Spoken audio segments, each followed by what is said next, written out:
Support for Arkansas Week provided by the Arkansas Democrat-Gazette, the Arkansas Times, and KUAR-FM 89. Hello again, everyone. Thanks very much for joining us for the broadcast. The daily assessment of COVID in Arkansas is an assortment of numbers, always, and of late, most of them have been bad, really bad. Most still are. But from Arkansas's own UAMS, some new research that offers a bit of hope, and perhaps more than a bit. We'll get to that in a moment with the experts. First, some expert views on a political situation that would have been unthinkable only a few years ago. A Republican primary for lieutenant governor, likely a very crowded Republican primary. 6 announced candidates thus far. 6 candidates for an office with essentially no inherent power. And in the meantime, there is thus far but one GOP candidate for the job that does have the power. So, what's at work here? We're joined by Andrew DeMillo, Capitol Bureau Chief of the Associated Press, and Richard Bearden, a longtime Arkansas Republican consultant. Richard, we'll start with you. I don't recall there are very few Democratic primaries for any office with 6 candidates. So I suppose this goes to the vigor that the GOP is experiencing, has in Arkansas now. Steve, I think you're exactly right. A crowded field, one that's really kind of almost unexpected that you would have many candidates running for lieutenant governor. But I think it goes to show the strength of how the Republicans have become the majority party in the state. And the fact that you have a lot of candidates looking at Sarah Huckabee Sanders as the presumptive nominee and potentially maybe even governor, and what role they'll fill in support of her as governor. So it's going to be sort of a wild ride with a wide array of candidates running. Well, you've got a couple of factors in play, and you just mentioned one of them, and that's Ms. Sanders with, like $12 million she's raised so far, I think. But you also have term limits in play as well. With one candidate anyway in particular. That's right, and that's the current Attorney General Leslie Rutledge, who is now switching to run for lieutenant governor. And so again, also in that race, a state senator who could very well have been termed out, who has his own following, and a former party chairman, very popular party chairman, the state surgeon general, a very popular county judge, and then a local attorney. So again, a wide variety of candidates running. And Steve, you mentioned Sarah Huckabee Sanders fundraising. Each of these lieutenant governor candidates have raised large sums of money, including the top 3 or 4 who've raised over $250,000 for a race. Again, that's largely seen as ceremonial. So a lot of interest, and I think there'll be a lot of stories intertwined in the next couple of months about the positions they take on the various issues out there. Yeah, Andrew DeMillo, I don't recall anyone like this. You, a race? No, the closest I can think of is, 2006, we had, among the Democrats had a, somewhat crowded campaign for lieutenant governor. And that was when Bill Halter dropped out of the governor's race to run for lieutenant governor. This is somewhat similar to that. And this is kind of unusual that this was not the race. If you talked to anyone a year ago, 2 years ago, what they thought was going to be the most heated and kind of the most headline-grabbing race of this year's primary, they would not have said lieutenant governor's race. But we're already getting a sense of that, with Senator Rayford, putting out statements questioning Attorney General Rutledge's spending on TV, radio ads. You have the Surgeon General launching a website going after both Rayford and Rutledge, we're kind of seeing this now where this is a field that ideologically there's not much daylight among any of these candidates. So I think we're going to start seeing a lot more of these type of attacks where they're going to be looking at each other's records, they're going to be looking at each other's spending, and this is probably going to be the race that's going to take up a lot of the attention this spring. There used to be something, Richard Bearden, called the 13th Commandment. I think that fell by the wayside some time back. It was inevitable, I suppose. Well, I agree. I think I saw in the paper today where the Attorney General down on the border with Governor Abbott and a number of other officials talking about border security, which, again, that's now sort of front and center. You've got candidates, they're all trying to make find the silver bullet that kind of puts them out front. And so you've got two elected officials, the Attorney General and a state senator, all of whom have been in office for a number of years, and then a bunch of other candidates who've not run at the statewide level, and they're looking for that silver bullet. Right now, it seems to be, hey, the two guys out there are spending a lot of money, and if I'm lieutenant governor, I won't be doing it. Well, Richard, you just mentioned Governor Abbott of Texas down there, and he's in a primary race. I mean, it's in so many states, not just the South, but in the Midwest and the industrial Northeast, and even in the Plain States, you have candidates who are trying to get to the right of an incumbent, or at least the other night, it's a race to the right. Is this going to continue? Well, I think to some degree it is, and it's probably the Trump factor. You know, again, right now, for a good example, the Secretary of State, who was the first elected land commissioner, now running for a second term for Secretary of State, and former state senator run against him as sort of a Trump guy. So he's running to the right of a very conservative Secretary of State. And I think you're going to see that in the governor's race. Who is the most right of the candidates out there? And who is the one that most appeals to those Trump voters who may not be as plugged into the party apparatus, but certainly understand some of the positions that Donald Trump takes. Well, Andrew DeMillo, this is fratricidal already. It could get even bloodier, though. Yeah. I think we're going to end up seeing this, especially lieutenant governor's race, and in some of the other primaries this spring. Senator Bozeman is facing challenges from the right, and the common theme, as we've said, is folks trying to run to the right of each other. You don't really see in any of these races among the Republicans where there's someone really, trying to run in the moderate lane. And you have a lot of candidates who are trying to echo Trump in his rhetoric, a lot of his issues. You're seeing critical race theory come up in races that it's not, you wouldn't really think it's an issue, like Secretary of State's race. You're seeing them kind of echo some of the same themes, like the Surgeon General and his attacks on the Attorney General and Senator Rapert. Is talking about the Little Rock swamp, kind of borrowing the term from Trump. So I think we're going to see a lot more of this in a lot of these Republican primaries, all up and down the ballot. Richard, it's these constitutional offices, until really my memory is correct, only the last 20 years, they weren't regarded as stepping stones. Now, term limits factors into this a great deal. You have a constitutional shuffle here, or a shuffle anyway, among constitutional officers. Well, it's exactly right. And again, case in point, current Lieutenant Governor Tim Griffin now flipped over to run for Attorney General. The current Attorney General now running for Lieutenant Governor. The State Treasurer flipping to run for Auditor. And it is a man, John Thurston, who had been State Land Commissioner, serving as his Secretary of State. So I think term limit has sort of changed the environment.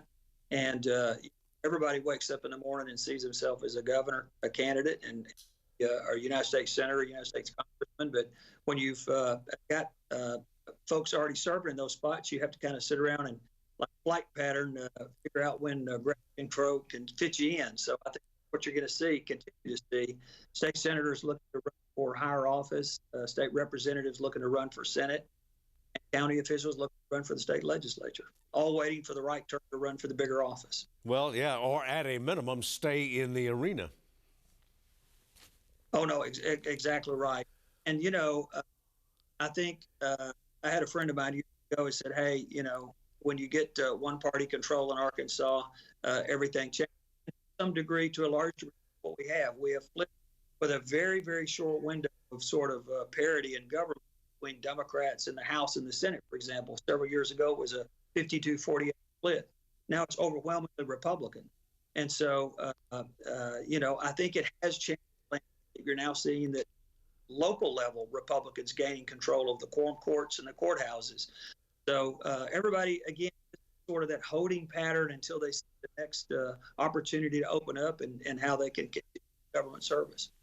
Yeah, Andrew DeMillo, Richard just mentioned something a second ago that across the country, particularly in those states in which the GOP is especially dominant, the focus has been on even school boards, quorum courts, city councils. Are we starting to see that here? In fact, we are in Arkansas. Yeah, Yeah, I think we are, and I think that's part of what we're seeing with the Republican takeover of state offices here is Republicans are now looking at lower level offices, a lot of these local elections, even in areas that you would not have thought Republicans to be competitive or try to be competitive in the state. I think you're going to even see that here in Pulaski County in the Little Rock area. And so, this is just kind of part of the evolution of what's happening with Republicans. I think Democrats in some parts of the state are going to be having to play defense in areas that you wouldn't think they would have to be playing defense. And Andrew, I don't detect any weariness with Trumpism. No, from what we see, polling here, no, Trump remains popular here. I think Sarah Sanders, unless something changes, but before filing, she's is clear to get the Republican nomination for governor, and I think that's going to trickle down to a lot of these other races too, where you have someone who has run on her experience as the press secretary for former President Trump, and that's going to trickle down a lot of these races. And this is still a very Trumpian state. Despite you've had some Republicans here try to distance the state from that. Even Governor Hutchinson to some extent has tried to distance the state somewhat from that. But I don't know if that is really going to change things here that much with the way things are shifting so much to the right. Yeah, well, here's another question. With all of that money, with at this time, no primary, presumably it'll be a very easy primary if Ms. Sanders has one. What is she going to do with all that money? She's stacking it up on a daily basis. Richard. Well, Steve, you need to watch more SEC basketball because I do one or two commercials on every Razorback game every Tuesday, Wednesday night, or Saturday. She's talking a lot about making this state a great place to live, raise her kids. So you've already seen, with a nomination well in hand and months ahead of a general election, a very feel-good from Sarah Huckabee Sanders talking about the vision she has for this state. My guess is you're going to continue to see those kinds of messages at the Super Bowl and all the way through the SEC tournament, and then you're going to go into baseball and spring football and all kinds of other venues. When you have that absolute dominance of campaign cash, you can afford to do a lot of luxuries, including running TV for a full year before the election. Or spreading it around in other ways. I think at some point you could see that where there's sort of a victory type program she helps fund. I have noticed she started the endorsement of some state senators. She endorsed a number of them here recently. She also endorsed, I think today, Senator John Bozeman. So she is starting to spread some of her popularity around the power of her name. And it could well be that the dollars follow those endorsements. Yeah, Andrew, any thoughts on that? Yeah, I think the thing that'll be interesting to see with the spending from Sarah Sanders is, does she moderate herself in any way? A big part of her message has been fighting the radical left in Arkansas, which, in a state like Arkansas, I'm not really sure where the radical left would be at this point. And does she continue that message? Is that still a general election message, or does she try to open up her message even more to the general population? And also, when does she start getting into kind of deeper specifics on what she wants to do on major policy proposals and issues that have affected the state, things like Medicaid expansion? There's still a lot of areas where she's a blank slate right now, and at what point does she start filling those things out? And so that's kind of the thing to watch, especially after a filing period. And I think Richard also pointed this out too, that you're seeing this from other candidates, that they're no longer trying to curry favor with Trump. They're trying to curry favor with her. And I think that's something you're going to see even more, especially during these primaries. We'll keep watching, and you guys will be back on the broadcast very, very soon, I can assure you. Thanks to both of you for coming aboard. See you next time. And we'll be right back.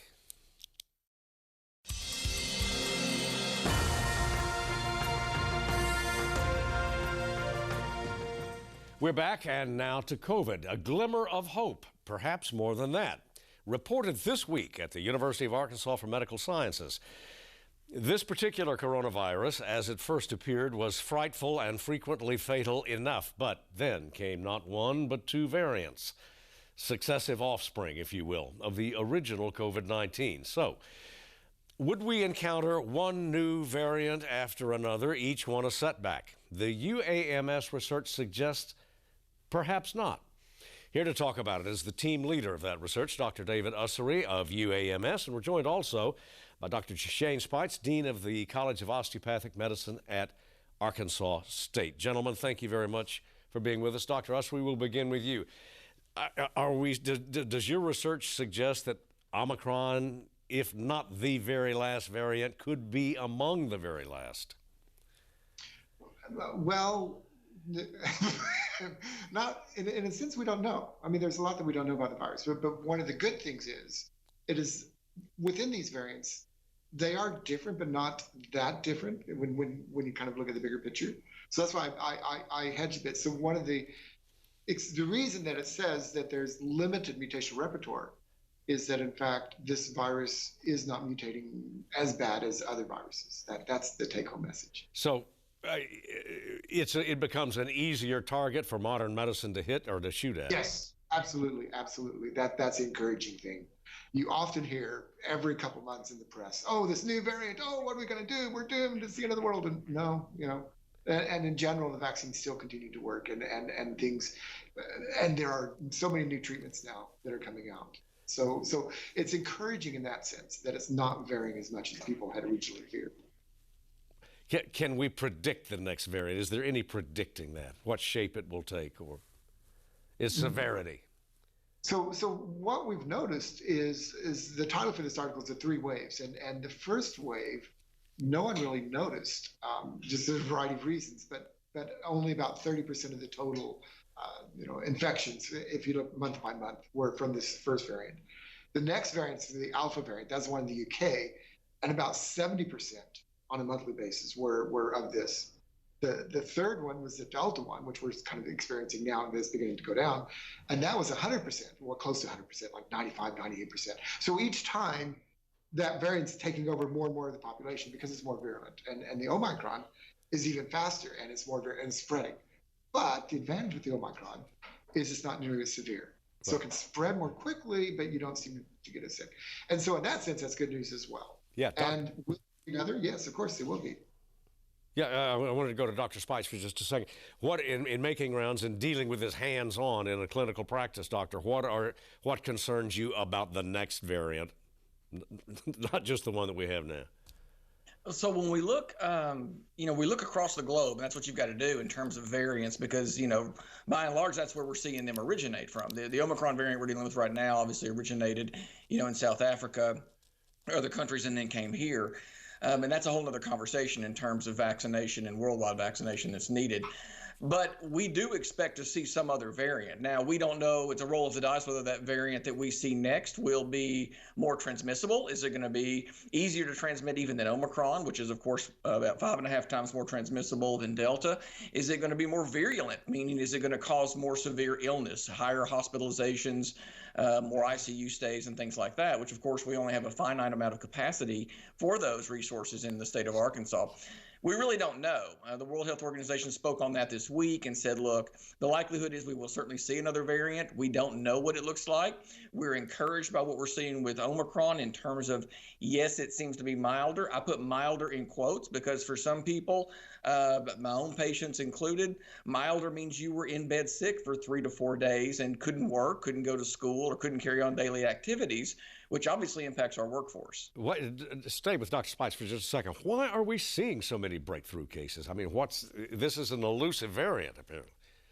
Well, and when we say breakthrough, I think we got to be, first of all, let's dial it back a little bit. When we talk about infection in general and the body's ability to fight off infections based on antibodies and the general immune response of the human body, T cells and things of that nature, the body needs memory cells to be able to fight off a virus, to be able to have a strong initial response. Those memory cells that I'm talking about come from two places, either vaccination or through natural infection. What we saw through Omicron is that because it genetically changed so much, we saw that the vaccines weren't as effective as they were with the original strain of COVID, the original COVID virus, as well as the Delta. However, when we say wasn't as effective, we're speaking primarily about symptomatic disease. They're still very effective in terms of preventing hospitalization and death. And the data is showing that. The data is showing that across the country, that those that are actually vaccinated and boosted have a much lower chance of being hospitalized in the ICU or even suffering death from this. Right. And so those are big pieces to remember. So Omicron, really, there were over 60 different mutations in the Omicron virus variant itself. 32 of those occurred on the spike protein. Remember, Delta had only 10 mutations on the spike protein. Alpha had only 4. And so we've had much more variation in terms of the genetics of the Omicron virus compared to the previous variants. And so, again, luckily our hospitalization rate was about a third of what we would see, of what we'd seen with the Delta variant. Right. And so we were lucky in that sense. But we don't know what the next variant, when it comes, what will it look like? It's purely a roll of the dice, but it's encouraging in terms of what we're seeing with Omicron. Well, Dr. Ussery, that what your colleague there seems to be saying underscores your research. So I'm wondering, does this indicate the need soon for yet another booster, or can we deduce that? Boosters certainly help people with weakened immune system, and originally the boosters were for older people, and they help. And it could be, I mean, if you look at the flu, you get your flu shot every year, right? And so this isn't as variable as the flu in that sense, but nonetheless, I think boosters help. That helps. Yeah, Dr. Speights? Yeah, the other piece we need to remember is when this started, there was no secret formula in terms of, hey, this is the number of vaccines or number of shots you're going to need to be fully protected from this variant or that variant. Take polio, for example. That's a 4-shot series for polio. It's 4 shots to be able to get lasting immunity. Israel has already published data in terms of what does it look like to have another booster or 4 shots. And really, against Omicron, they're not seeing any real benefit. So right now, the answer is the full vaccine series that you're seeing plus a booster vaccine is sufficient for what we currently have in terms of the circulating strain of Omicron that we're seeing here in our country and, of course, in the state. Is that going to change in the future? Well, the conversation will certainly change, as my colleague mentioned, and it would not be surprising at all that once we move into more of an endemic level of transmission, that we do have some sort of annual vaccine. The vaccines will change too. The current data now and the current research on vaccines in terms of what we're going to see the next generation of COVID vaccines, they're going to be more specific to the virus itself and be able to hopefully mitigate the variants that occur. So being able to actually, so even though we see a variant that comes out, the vaccine will still be effective. You know, and was already mentioned the flu vaccine. When you get your flu vaccine, that's not just one strain of influenza that's in that vaccine. It's multiple strains. That's why they're called trivalent or quadrivalent. And some of the doses are higher, again, as was mentioned, that we use for senior citizens. So we'll get better at tweaking these vaccines to protect the population. Well, we've got a few seconds remaining, and I want to stay with both doctors. And Dr. Speights, we'll begin with you. I'm going to ask a question that I'm sick of asking, and I suspect you're sick of hearing, and that is, do we have an end in sight, or is this in some way or another the new normal, this dealing with viruses all the time? Dr. Speights. So I think as we've seen so far, we've already seen waves. I think you'll continue to see some waves. It would be naive to think that next fall we're not going to see any COVID of any type. So we'll see some types of waves. What do those variants look like? How transmissible are they? How virulent? That's going to, again, be a roll of the dice. And again, that underscores the need for vaccine. We've got much better medications, much better treatments. We know how to treat COVID a lot better. The concern is in terms of, are we going to see another spike in cases that could overwhelm our healthcare system? So what we need to do, certainly in Arkansas and across the nation, is rethink our healthcare delivery system to be able to manage these waves so that we're not so taxed whenever we come into them. Yeah, Dr. Ussery, you get the last word here.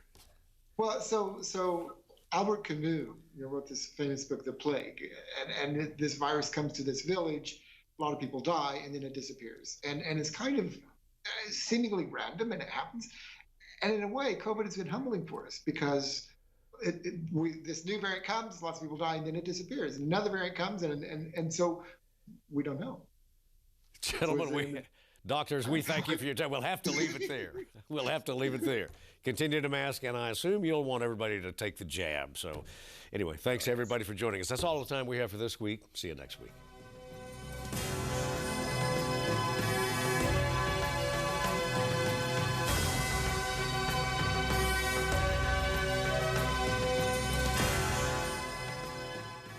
Support for Arkansas Week provided by the Arkansas Democrat-Gazette, the Arkansas Times, and KUAR-FM 89.